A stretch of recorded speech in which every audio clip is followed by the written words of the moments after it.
हरे कृष्ण कृष्ण कृष्ण हरे हरे हरे राम राम राम हरे हरे। તો આપ સૌને જણાવતા આનંદ થાય છે કે આજથી આપણે ભગવદ્ ગીતાનો એડવાન્સ કોર્સ કે જેમાં 700 શ્લોક ઉપર આપણે ચર્ચા કરીશું અને એનો સાર આપણે ગ્રહણ કરીશું કે દરેકે દરેક શ્લોકમાં ભગવાન શું કહેવા માગે છે, તો એનો સાર છે આપણે એ સમજી લઈશું. ઘણા સમય સુધી આપણે ઓનલાઈન કાર્યક્રમ ચલાવ્યો, એમાં આપણે બેઝિક કોર્સ જે ભગવદ્ ગીતાનો હતો એ આપણે શીખ્યા અને એમાં આપણે ભગવદ્ ગીતાના જે મુખ્ય 5 વિષયો હતા, જીવ, ઈશ્વર, પ્રકૃતિ, કાળ અને કર્મ, તે વિશે આપણે વિસ્તારથી ચર્ચા કરી અને હવે આપણે એક નવી રીતે આપણે આ ભગવદ્ ગીતા છે એ શરૂ કરી રહ્યા છીએ. આમાં આપણે 45 મિનિટથી 1 કલાક સુધીમાં આપણે ખૂબ ઝડપથી ભગવદ્ ગીતાના 7 થી કદાચ 10 શ્લોક આપણે કવર કરીશું અને એનો સાર છે આપણે સમજીશું. અને જો આપણે વિશેષ એ શ્લોકને સમજવાની અથવા તો જાણવાની જિજ્ઞાસા હોય તો આપ ભગવદ્ ગીતા તેના મૂળ રૂપે જે શ્રીલ પ્રભુપાદ દ્વારા લખવામાં આવી છે, તો એ ભગવદ્ ગીતામાં એ વિશે વિશેષ માહિતી આપેલી છે. તો મારી આપ સૌને વિનંતી છે કે એ ભગવદ્ ગીતામાંથી આપ વિશેષ જાણકારી મેળવશો.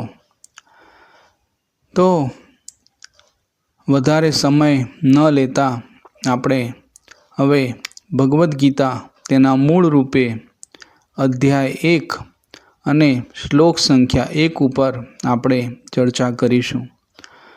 તો સૌથી પહેલાં આપણે દર વખતની જેમ પ્રાર્થનાથી આપણા આ ભગવદ્ ગીતા કાર્યક્રમની શરૂઆત કરીશું.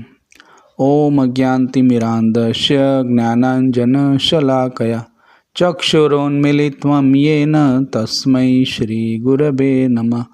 શ્રી ચૈતન્યમનોભીષ્ટં સ્થાપિतं યેન ભૂતલે સ્વયં રૂપ કદામયં દદાતિ સ્વપ્નકાંતિકં. વાંછાકલ્પતરુભ્યશ્ચ કૃપા સિંધુ એવ ચ પતિતાનાં પાવનેભ્યો વૈષ્ણવેભ્યો નમો નમઃ. જય શ્રી કૃષ્ણ ચૈતન્ય પ્રભુ નિત્યાનંદ શ્રી અદ્વૈત ગદાધર શ્રીવાસાદિ ગૌર ભક્તવૃંદ. હરે કૃષ્ણ કૃષ્ણ કૃષ્ણ હરે હરે, હરે રામ રામ રામ હરે હરે. હરે કૃષ્ણ. અને આજે બીજો એક પણ ફેરફાર કરીએ છીએ કે હવે આપણે યુટ્યુબ પર આપણા વિડીયો જોઈશું અને એની લિંક છે એ હું તમને ફોરવર્ડ કરીશ, જેથી આપ પણ આપના સગાવાલા મિત્રોને વધુમાં વધુ લોકો સુધી આ ભગવદ્ ગીતાનો જે સંદેશ છે એને આપણે દૂર દૂર સુધી પહોંચાડીએ. તો હવે આપણે શ્લોક સંખ્યા 1 વિશે આપણે ચર્ચા કરીશું. ધર્મક્ષેત્રે કુરુક્ષેત્રે સમવેતાયુયુત્સવ મામકા પાંડવાશ્ચેવ કિમ કુર્વર્ત સંજય. અનુવાદ. ધૃતરાષ્ટ્ર બોલ્યા, હે સંજય, તીર્થભૂમિ કુરુક્ષેત્રમાં યુદ્ધ કરવાની ઈચ્છાથી એકત્ર થયેલા મારા તથા પાંડુના પુત્રોએ શું કર્યું? તો આપણને ઘણીવાર એમ થાય કે ભગવદ્ ગીતા જેવા ધાર્મિક ગ્રંથની શરૂઆત એક અધાર્મિક વ્યક્તિથી કેમ થાય છે? તો આવા ધૃતરાષ્ટ્ર જે છે એ જન્મથી જ અંધ હતા અને અંધ માત્ર શરીરથી નહીં પણ આધ્યાત્મિક રીતે પણ એ અંધ હતા.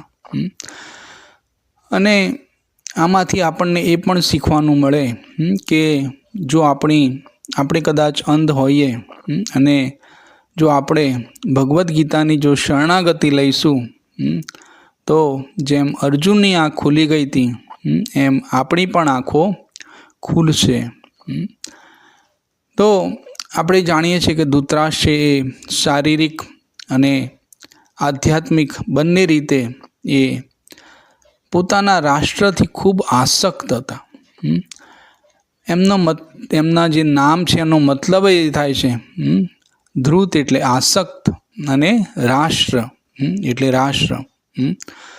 તો ખરેખર તો એક ઉંમર થાય ત્યારે પોતાનું જે રાજ્ય છે એણે એના દીકરાઓને સોંપી અને પછી વનમાં કે તપ કરવા માટે કોઈ રાજાએ જતું રહેવું જોઈએ. પણ ધૃતરાષ્ટ્ર એ મોટી ઉંમર સુધી આ જવાબદારી છે એ પોતે જ નિભાવે છે અને જ્યારે યુદ્ધમાં બધું જ ખલાસ થઈ જાય છે ત્યારે પણ પાંડવોની છત્રછાયા હેઠળ એ પોતે નથી. તો આ જે પ્રથમ અધ્યાય છે એનું નામ છે કુરુક્ષેત્રની યુદ્ધ ભૂમિ પર સૈન્ય નિરીક્ષણ. એનું બીજું પણ એક નામ છે કે અર્જુન વિષાદ યોગ. અર્જુન જે આ યુદ્ધમાં એક હીરો છે અને એ આ યુદ્ધમાં જીરો થઈને બેઠો છે. તો આપણે પણ એ વસ્તુથી શીખવાનું મળે કે જો આપણે પણ આપણું નિરીક્ષણ બરાબર નહીં કરીશું તો આપણા જીવનમાં પણ નિરાશા હંમેશા વ્યાપેલી રહેશે. તો ધૃતરાષ્ટ્રનો પરિચય થોડો જોઈ લઈએ. તો ધૃતરાષ્ટ્ર એ આખી પૃથ્વીના રાજા હતા. કોઈ દેશ કોઈ રાજ્યના રાજા નહીં પણ સમસ્ત પૃથ્વીના એ ધૃતરાષ્ટ્ર એ રાજા હતા. ત્યાર પછી શબ્દ આવે છે ધર્મ ક્ષેત્રે. તો ધર્મ એટલે શું? તો અત્યારે ના સમયમાં જોઈએ તો બધા કહે છે કે મુસ્લિમ ધર્મ, હિન્દુ ધર્મ, ખ્રિસ્તી ધર્મ. પણ ધર્મનો મતલબ એ નથી.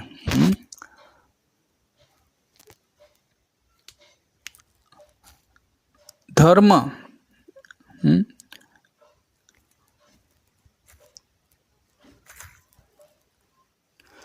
એ બધા માત્ર આપણા શારીરિક આપણા શરીરથી જોડાયેલા ધર્મ છે. એનો અર્થ છે સેવા. જે રીતે પાણી છે, પાણીનો ધર્મ છે વહેવું. પાણીને આપણે ક્યારે પણ અટકાવી શકતા નથી. જે રીતે ખાંડનો ગુણધર્મ છે ગળ્યું. ખાંડમાંથી આપણે ગળપણને દૂર કરી શકતા નથી. તો એ રીતે આત્માનો જે ધર્મ છે, કારણ કે આપણે આ શરીર નથી, તો આત્માનો ધર્મ છે ભગવાન સાથે જોડાવું. અને એટલે જ જ્યારે ભગવાને ભગવદ્ ગીતા કહી ત્યારે એકમાત્ર એ વખતે કોઈ હિન્દુ કોઈ મુસ્લિમ નહોતા, પણ એકમાત્ર સનાતન ધર્મ હતો. અને એ રીતે આ જે ભગવદ્ ગીતાનું જે જ્ઞાન છે એ કોઈ ધર્મને લગતું જ્ઞાન નથી. જે રીતે એક પતિ હોય તો પતિનો ધર્મ હોય, એક પત્નીનો ધર્મ હોય, એક પુત્રનો ધર્મ હોય. તો એ રીતે અલગ અલગ સંબંધમાં અલગ અલગ ધર્મ છે એ હોય છે. પણ આપણે આ આત્મા છીએ અને આત્માનો ધર્મ છે પરમાત્માની સેવા કરવી. તો ધર્મ ક્ષેત્રે કુરુક્ષેત્રે તો કુરુક્ષેત્ર છે એક જગ્યા છે અને આજે પણ હરિયાણાની પાસે આ જે સ્થાન છે એ આવેલું છે. ત્યાર પછી સમવેતા એટલે એકત્ર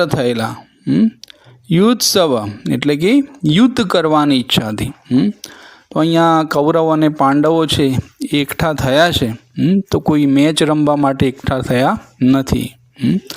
એ બંને યુદ્ધ કરવા માટે એકઠા થયા છે. તો આપણે જાણીએ છીએ કે કૌરવો છે શરૂઆતથી જ પાંડવોના વિરોધી હતા અને એમને 12 વર્ષનો વનવાસ આપ્યો હતો. અને વનવાસમાંથી જ્યારે પાછા આવે છે અને પોતાના રાજ્યની જ્યારે માગણી કરે છે ત્યારે દુર્યોધન છે એ માગણીનો અસ્વીકાર કરે છે અને એમને 100ની અણી જેટલી પણ જમીન આપવા માટે જ્યારે તૈયાર થતો નથી અને ભગવાન પોતે પણ શાંતિદૂત બનીને દુર્યોધનને સમજાવવા જાય છે, છતાં પણ દુર્યોધન એ ભગવાન ખુદને પણ બંદી બનાવી લે છે અને એ રીતે શાંતિની જે સારી ઉમ્મીદ હતી એ બધી જ ઉમ્મીદો જ્યારે ખતમ થઈ જાય છે ત્યારે યુદ્ધ છે એ અનિવાર્ય થઈ જાય છે અને આ રીતે કૌરવ અને પાંડવોની સેના છે એ આમને સામને આવી જાય છે. તો આ રીતે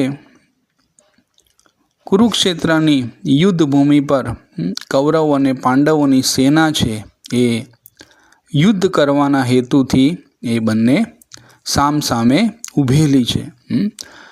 ધર્મક્ષેત્રે ત્યાર પછી મામકા પાંડવાશ્ચેવ, મારા તથા પાંડવોના પુત્રોએ શું કર્યું. તો અહીંયા જ ધૃતરાષ્ટ્રની જે માનસિકતા છે એ માનસિકતા બહાર આવે છે કે જ્યારે પાંડુ રાજાનું અવસાન થયું ત્યારે પાંડવો જે છે એ પણ એક રીતે જોવા જઈએ તો ધૃતરાષ્ટ્રના જ પુત્રો કહી શકાય, છતાં પણ એ પાંડવોના પુત્રોને પોતાનાથી અલગ ગણે છે.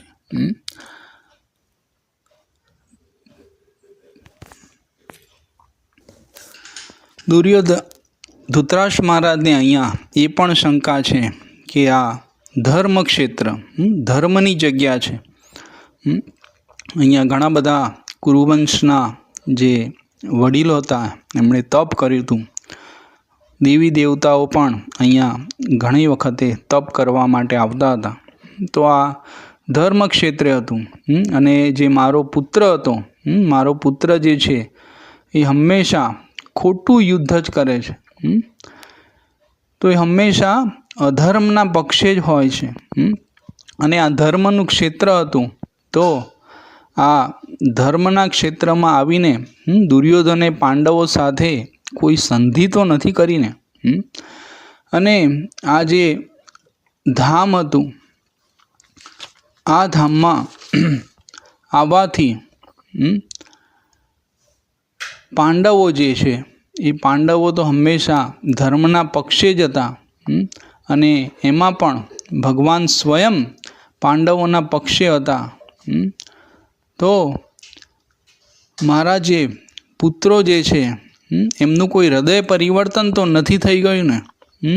એ જ આશાથી અહીંયા ધૃતરાષ્ટ્ર મહારાજ છે એ સંજયને એ પ્રશ્ન પૂછી રહ્યા છે અને આખી ભગવદ્ ગીતામાં ધૃતરાષ્ટ્ર મહારાજ આ એક જ શ્લોક ભૂલે છે.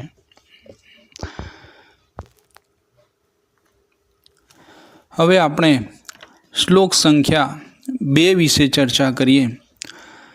સંજય બોલ્યા, હે રાજા, પાંડુ પુત્રોની સેનાને વિશાળ વ્યૂહરચનામાં ગોઠવાયેલી જોઈને રાજા દુર્યોધન પોતાના ગુરુ પાસે ગયા અને આ પ્રમાણે વચન કહ્યા.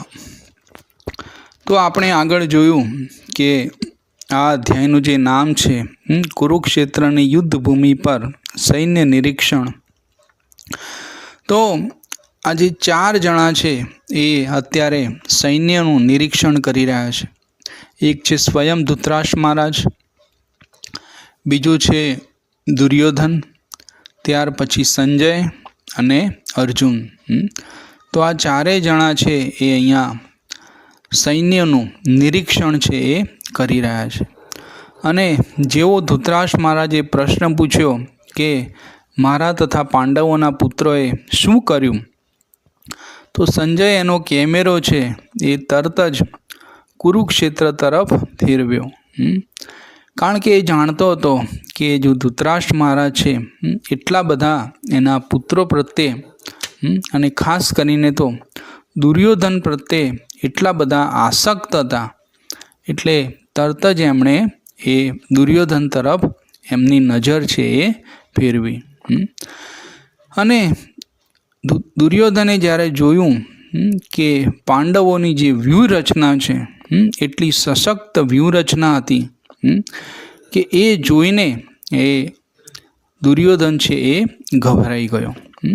દુર્યોધન હંમેશા એ ગભરાયેલો જ રહેતો કે ક્યારે પણ જ્યારે પાંડવોને જ્યારે વનવાસ થયો ત્યારે 12 વર્ષ જે મહાભારતમાં આપણે વાંચીએ તો એક પણ દિવસ છે એ ચેનથી ક્યારે પણ બેઠો જ નથી. હંમેશા એ ક્યાંક ને ક્યાંક એનામાં વ્યાકુળતા એ હંમેશા રહેતી હતી. અને જ્યારે દુર્યોધનનો જન્મ થયો ત્યારે પણ ઘણા બધા અશુભ સંકેતો છે એ મળ્યા હતા. તો જ્યારે દુર્યોધનનો જન્મ થયો ત્યારે એ ગધેડાની જેમ છે એ બોલતો હતો. ત્યારે વિદુરે આવીને સમજાવ્યું હતું કે આ પુત્રનો ત્યાગ કરો, પણ ધૃતરાષ્ટ્ર મહારાજ છે એ ત્યાગ કરવા માટે તૈયાર ના થયા. વિદુરજીએ કીધું હતું કે જો આપણા કુળને બચાવવો છે તો આપણે આ ચોક્કસ આ પુત્રને છે એ છોડવો પડશે. પણ ધૃતરાષ્ટ્ર મહારાજ છે એ કરવા રાજી થયા નહીં. તો આ હારના લક્ષણો જે છે એ શરૂઆતથી જ દેખાવા માંડ્યા હતા. કારણ કે પાંડવોની એવી જે વ્યૂહરચના હતી એવી વ્યૂહરચના જોઈને શરૂઆતમાં જ દુર્યોધન છે એ ગભરાઈ જાય છે. અને તે સીધો જ પોતાના ગુરુ છે એ દ્રોણ પાસે જાય છે. તો આના પરથી એ શીખવાનું મળે કે જ્યારે પણ કોઈ ગંભીર બાબત હોય ત્યારે આપણે હંમેશા ગુરુ પાસે જવું જોઈએ. અને જે દ્રોણાચાર્ય હતા એ માત્ર કૌરવોના નહીં પણ પાંડવોના પણ ગુરુ હતા. તો આ ગુરુને એ સમજાવવા જાય છે કે આ શ્લોકમાં જે રાજા શબ્દનો પ્રયોગ થયો છે એ પણ દુર્યોધન માટે જ થયો છે. કારણ કે દુર્યોધન જે છે એ કૂટનીતિ અને રાજનીતિમાં એકદમ કુશળ હતો. એ છળ અને બળ એ બંને જાણતો હતો.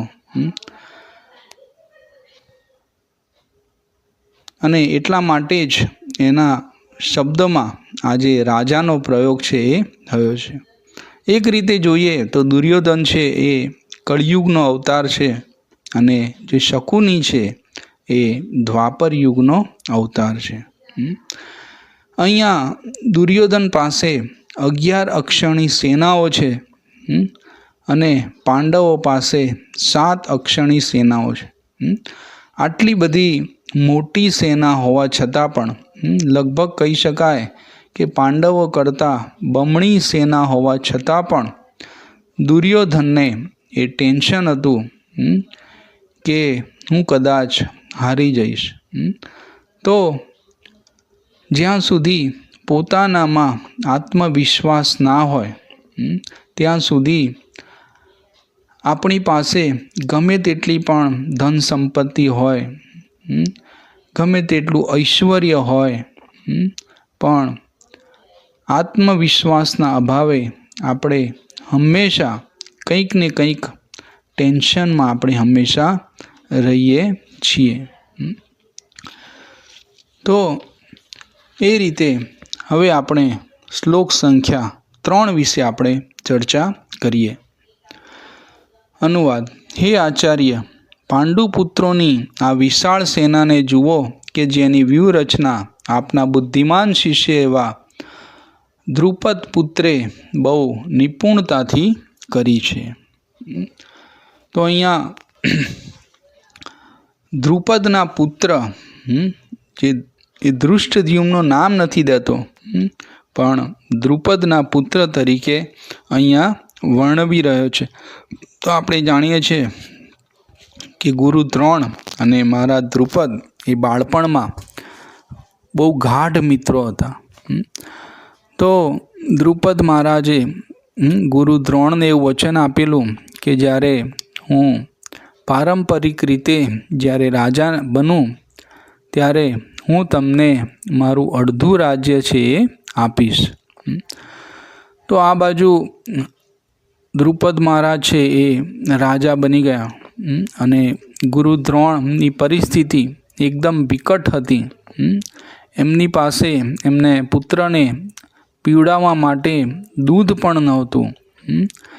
ત્યારે એમની પત્ની એમને કહે છે કે તમે તો દ્રુપદ રાજાના ગાઢ મિત્ર છો, તો તમે એમની પાસેથી અડધું રાજ્ય નહીં પણ 2-4 ગાય જો તમે માંગો તો એનાથી આપણા આ જે પુત્ર છે અશ્વત્થામા એને આપણે એનું ગુજરાન છે આપણે કરી શકીએ. તો દ્રોણ છે એ દ્રુપદ મહારાજ પાસે જાય છે અને જ્યારે દ્રુપદ રાજા એમનું અપમાન કરે છે એમને કહે છે કે દોસ્તી તો બરાબરવાળા સાથે હોય, આજે તમે ક્યાં અને હું ક્યાં.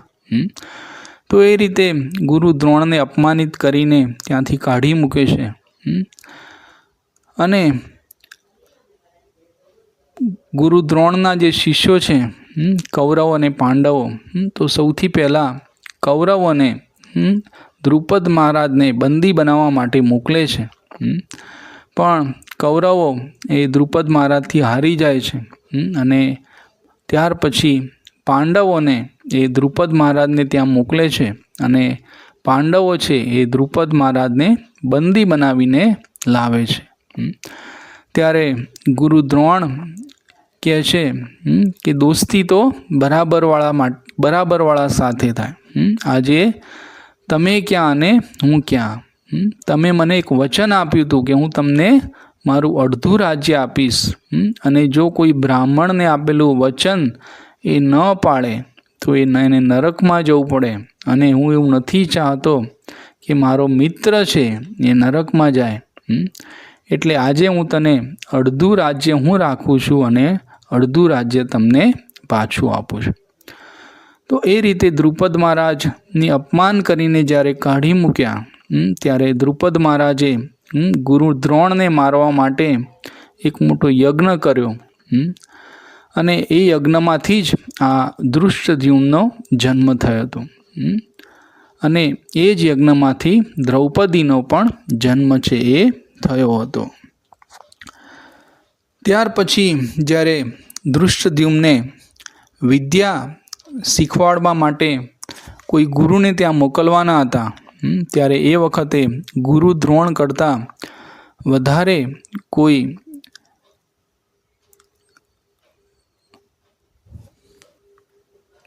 હોશિયાર ગુરુ કોઈ હતા નહીં.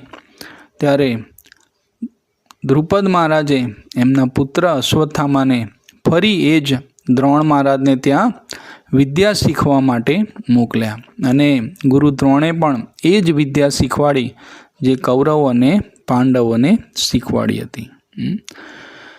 તો દ્રોણાચાર્યને ખબર હતી અને છતાં પણ એમણે એ જ વિદ્યા છે એ શીખવાડી હતી.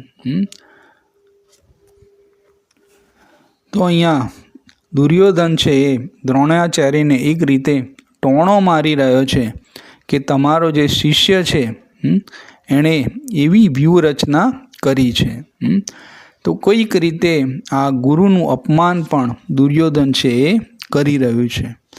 તો અહીંયા આપણને એ શીખવા મળે કે જ્યારે આપણે વડીલોનો અનાદર કરીએ છીએ ત્યારે આપણને ક્યારેય પણ વડીલોના વિજય આશીર્વાદ આપણને મળતા નથી. તો હવે આપણે શ્લોક સંખ્યા 4 જોઈશું. અહીં આ સેનામાં ભીમ તથા અર્જુન જેવા અનેક વીરો છે, અનેક ધુરંધરો છે, જેમ કે મહારથી યુયુવાન, વિરાટ અને દ્રુપદ. તો આગળના શ્લોકમાં આપણે જોયું કે દુર્યોધન છે એ પોતાના ગુરુનો અનાદર કરે છે અને હવે આગળ પાંડવોના પક્ષમાં કેવા શૂરવીરો છે એની પણ વાત છે અહીંયા કરી રહ્યો છે. દુર્યોધનનો સૌથી વધારે શત્રુ એ ભીમ અને અર્જુન હતો અને એટલા માટે એ બીજા શૂરવીરોને પણ એની સાથે સરખાવે છે. એને યુધિષ્ઠિર મહારાજનો કોઈ ડર નહોતો. કદાચ જો યુધિષ્ઠિર મહારાજનો ડર હોત તો એ પણ એમના ડરથી આ ધર્મના રાજે ધર્મના માર્ગે એ ચાલ્યો હોત. તો અહીંયા અર્જુન અને ભીમ વિશે વાત થઈ છે. તો અર્જુનનો જ્યારે જન્મ થયો ત્યારે એક આકાશવાણી થઈ હતી કે અર્જુન છે એ યુદ્ધમાં ક્યારે પણ પરાજિત થશે નહીં. અને અર્જુને એટલા માટે કેટલા પણ યુદ્ધ કર્યા એ ક્યારે પણ કોઈમાં પરાજય પામ્યો નહોતો. અને જ્યારે ભીમનો જન્મ થયો ત્યારે એની પાસે 2000 હાથીનું બળ હતું. એક વખતે જ્યારે એનો બહુ નાની ઉંમરનો હતો અને જ્યારે એક પથ્થરની શિલા સાથે અથડાયો ત્યારે ભીમને તો કાંઈ ના થયું, પણ જે પથ્થર હતો એના ટુકડા થઈ ગયા હતા. ત્યાર પછી બાળપણમાં જ્યારે દુર્યોધને ભીમને વિષ આપ્યું હતું અને ગંગા નદીમાં જ્યારે એને ફેંકી દીધો હતો ત્યારે ભીમ સીધો નાગલોકમાં જઈને પડ્યો હતો. અને ત્યાં એને એક સાપ કરડ્યો અને એક સાપ નું વિષ હોય અને બીજો જે સાપ કરડે તો એનું વિષ છે એ સમાપ્ત થઈ જાય છે અથવા એનો જે પ્રભાવ છે એ ઘટી જાય છે. તો એ રીતે જ્યારે એ ત્યાંથી પાછો આવ્યો ત્યારે એ અનેક સાપને એ મારવા લાગ્યો. ત્યારે નાગલોકના જે રાજા હતા એમણે ભીમને વરદાન આપ્યું કે તું જેટલા પણ કળશ છે એ જ્યારે તું પીશ તો એટલા ઘણું બળ છે એ તને પ્રાપ્ત થશે. તો એ રીતે ભીમ જ્યારે પાછો આવ્યો ત્યારે એનામાં 10,000 હાથીનું જે એ બળ હતું. તો હવે આપણે શ્લોક સંખ્યા 5 વિશે આપણે ચર્ચા કરીશું.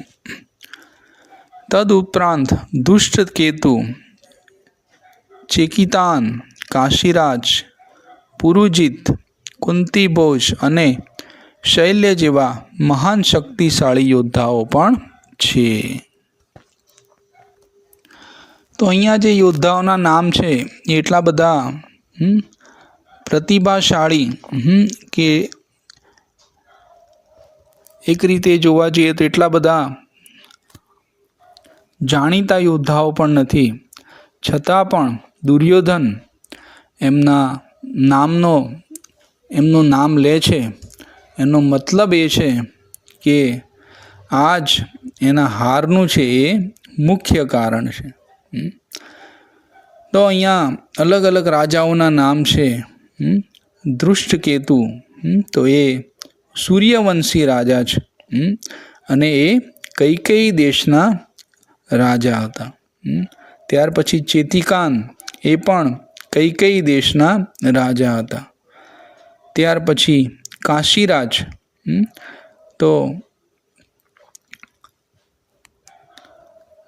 કાશીરાજ એ કાશીના રાજા હતા અને એ કૌરવ અને પાંડવોને એમની જે દીકરીઓ છે એ કૌરવ અને પાંડવો સાથે એમની દીકરીઓના છે એ લગ્ન કરાવતા હતા.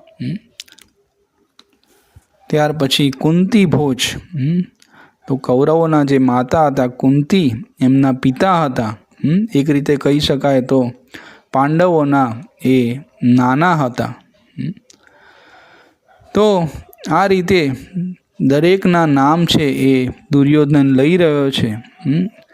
એનો મતલબ એ થાય કે જ્યારે કોઈનો સમય સારો નથી ચાલતો ત્યારે એ દરેકથી વિચલિત થાય છે. જ્યારે કોઈ પારકાનું પડાવી લીધું હોય, જેણે કોઈ ચોરી કરી હોય, જેણે કોઈએ ક્યાંક કંઈ ખોટું કાર્ય કર્યું હોય, તેને હંમેશા પોલીસનો એનો ડર છે હંમેશા લાગતો રહે છે.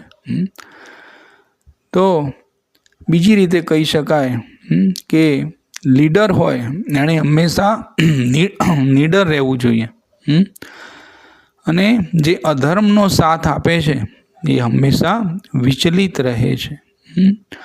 તો અધર્મ ક્યાં રહે છે? આજના સમયમાં આપણે જોઈએ તો અધર્મની જગ્યા કઈ કઈ છે? તો અધર્મ છે આ કળિયુગમાં 4 જગ્યાએ આપણને જોવા મળે છે. નશો, જુગાર, માંસાહાર અને વ્યાભિચાર. તો આ કળિયુગમાં 4 જગ્યાએ અધર્મ રહે છે. તો આપણે એ વસ્તુનો હંમેશા ત્યાગ કરવો જોઈએ. તો હવે આપણે શ્લોક સંખ્યા 6 ઉપર ચર્ચા કરીશું. પરાક્રમી યુધામન્યુ, અત્યંત શક્તિશાળી ઉત્તાભોજ, સુભદ્રાનો પુત્ર અને દ્રૌપદીના પુત્રો એ બધા જ મહારથીઓ છે. તો અહીંયા બે શક્તિશાળી ભાઈઓની વાત છે એ કરી છે. એક છે યુધામન્યુ, જે અત્યંત શક્તિશાળી રાજા છે, અને ઉત્તમભોજ, એ બહુ વીર્યવાન રાજા છે. તો યુધામન્યુ છે એ અર્જુનના છે એ બોડીગાર્ડ હતા, એક લેફ્ટ સાઈડ અને એક રાઈટ સાઈડ. કારણ કે અર્જુન જે છે એ આ યુદ્ધમાં બહુ જ એક રીતે કહી શકાય તો હીરો છે. તો અર્જુનની રક્ષા એ ખૂબ જ જરૂરી છે. એટલે એના જે બોડીગાર્ડ તરીકે આ યુધામન્યુ હંમેશા રહેતા હતા. અને એટલા માટે કે અર્જુનને કોઈ પાછળથી પણ વાર ના કરી શકે, તો એ માટે આ બંને જણા છે એ અર્જુનના બોડીગાર્ડ તરીકે રહેતા હતા. ત્યાર પછી સુભદ્રાના પુત્ર અભિમન્યુ, કે જે પોતાના માતાના પેટમાંથી જ ચક્રવ્યૂહને કેવી રીતે ભેદવું એની કળા છે એ અભિમન્યુ છે એ જાણતા હતા. પણ એ ચક્રમાંથી બહાર કેવી રીતે આવવું એ અભિમન્યુ જાણતા નહોતા. તો એ રીતે અભિમન્યુ એકલા હાથે કૌરવોની સેનામાં જાય છે, અને ચક્રવ્યૂહમાં પ્રવેશ કર્યા પછી પણ એ બહુ વીરતાથી એ કૌરવોનો પ્રતિકાર કરે છે. અને છેલ્લે જ્યારે કર્ણ એનું ધનુષ છે તોડી નાખે છે, અને જે કૌરવો છે એ કૌરવો એક નિશસ્ત્ર ઉપર વાર કરીને એ અભિમન્યુ છે એનું મૃત્યુ નિપજાવે છે. ત્યાર પછી આ શ્લોકમાં દ્રૌપદીના પુત્રો, જે દ્રૌપદીના જે 5 પતિ હતા, અને એ 5 પતિ દ્વારા એમને 5 પુત્રો છે એ પ્રાપ્ત થયા હતા. તો એ રીતે જોવા જઈએ તો આ બધા શ્લોકમાં દુર્યોધનની જે નિરાશા છે એ નિરાશા દેખાય છે, અને એ જ એ ગુરુ દ્રોણ પ્રત્યે વ્યક્ત કરે છે. તો એ રીતે શરૂઆતથી જ યુદ્ધની શરૂઆતથી જ દુર્યોધનની હારના જે ચિહ્ન છે એ ચિહ્ન આપણને જોવા મળે છે. હવે આગળ આપણે આવતા અઠવાડિયે શ્લોક સંખ્યા 7માં પોતાના કયા કયા શ્રેષ્ઠ સેનાનાયકો છે એના વિશે એ ગુરુ દ્રોણને એ જણાવે છે અને એ આપણે હવે આવતા અઠવાડિયે જોઈશું. તો આપણે દર અઠવાડિયે આ રીતે 6-7 શ્લોક છે આપણે કવર કરીશું અને એ રીતે આખી જે ભગવદ્ ગીતા છે એ આપણે પૂર્ણ કરીશું, જેથી આપણે સમજી શકીએ કે ભગવદ્ ગીતામાં ખરેખર આપણને ભગવાન શું કહેવા માગે છે, કેવી રીતે આપણે આપણું જીવન જીવવું જોઈએ. કારણ કે આ ભગવદ્ ગીતા એક રીતે આપણું મેન્યુઅલ છે અને જો કોઈ વસ્તુ મેન્યુઅલ પ્રમાણે ન ચલાવીએ તો એ લાંબા સમય સુધી આપણને સાથ આપતી નથી. તો એ રીતે આપણે આ ભગવદ્ ગીતા સાંભળીશું, વાંચીશું, બીજાને સંભળાવીશું અને આપણે આપણા જીવનમાં એનો અમલ કરીશું. હરે કૃષ્ણ.